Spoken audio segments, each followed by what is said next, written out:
ఈ నెల 26వ తేదీ నుంచి అసెంబ్లీ బడ్జెట్ సమావేశాలు జరుగుతున్నట్టుగా వార్తలు వస్తా ఉన్నాయి. రేవంత్ రెడ్డి ప్రభుత్వం అధికారంలోకి వచ్చి 2.5 ఏళ్లైంది. సగం కాలం పూర్తయింది. ఆనాడేమో బాండ్ పేపర్ల మీద రాసిచ్చారు. రాహుల్ గాంధీ, ప్రియాంక గాంధీ, రేవంత్ రెడ్డి, సోనియా గాంధీ అందరూ కూడా 100 రోజుల్లో 6 గ్యారెంటీలు అమలు చేస్తామని హామీలు ఇచ్చారు.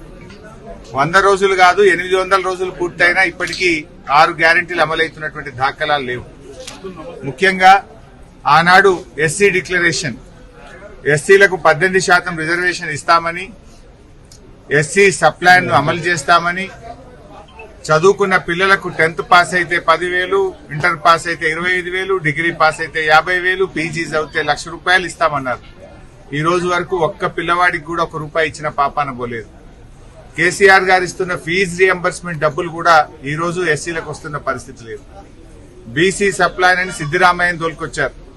సిద్దిరామయ్య గారు ఆ రోజు బీసీ సప్లాన్ ఇనాగ్రేషన్ చేస్తూ బీసీలకు 42% రిజర్వేషన్ ఇస్తాం, సంవత్సరానికి 20,000 కోట్ల బడ్జెట్ ఇస్తాం, సప్లాన్ అమలు చేస్తామని చెప్పి బీసీలను మొండి చేయి చూపింది కాంగ్రెస్ పార్టీ.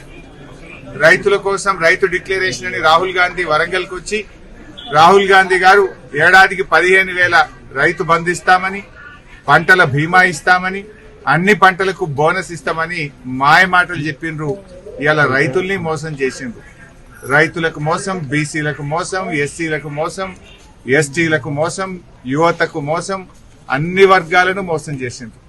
ముఖ్యంగా నేను రాష్ట్ర ఉప ముఖ్యమంత్రి బట్టి విక్రమార్క గారిని డిమాండ్ చేస్తా ఉన్నా, ఎల్లుండి పెట్టే బడ్జెట్ సమావేశాల్లో ఈసారైనా ₹4,000 పెన్షన్ ప్రవేశపెట్టాలని డిమాండ్ చేస్తా ఉన్నా. ఆనాడు అవ్వాతాతలకు 200 ఉన్న పెన్షన్ కేసీఆర్ గారు 2,000 చేస్తా అంటే చేసి ఇచ్చిండ్రు. కానీ మీరు డిసెంబర్లోనే గెలిచిన మరుసటి నెలలోనే ₹4,000 ఇస్తామని హామీ ఇచ్చారు.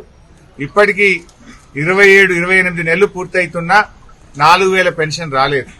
బీడీ కార్మికులకు గాని, వృద్ధులకు, వితంతువులకు, ఎయిడ్స్ పేషెంట్లకు, గీత చేనేత కార్మికులకు అందరికీ కూడా వెంటనే ₹4,000 పెన్షన్ ఇచ్చే విధంగా 26వ తేదీ ప్రారంభమవుతున్నటువంటి బడ్జెట్ సమావేశాల్లో కొత్త బడ్జెట్ లో పెట్టాలని చెప్పి మేము ప్రభుత్వాన్ని డిమాండ్ చేస్తా ఉన్నాం.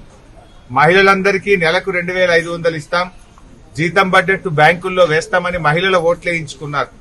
ఇప్పటిదాకా మహిళలకు నెలకు 2,500 ఒక్కరికి కూడా పడ్డ పరిస్థితి లేదు. తక్షణమే ఈ బడ్జెట్ లో నెలకు 2,500 మహిళలకు ఇచ్చే విధంగా బడ్జెట్ రూపొందించాలని బట్టి విక్రమార్క గారిని డిమాండ్ చేస్తా ఉన్నా. ఇందిరమ్మ ఆత్మీయ భరోసా అని పోయిన బడ్జెట్ లో చెప్పారు. మళ్లీ కొత్త బడ్జెట్ వస్తుంది కానీ ఇప్పటికీ ఆత్మీయ భరోసా కూలీలకు అందింది లేదు. అంటే మీ బడ్జెట్ కూడా ఒక విలువ లేకుండా చేసినారు.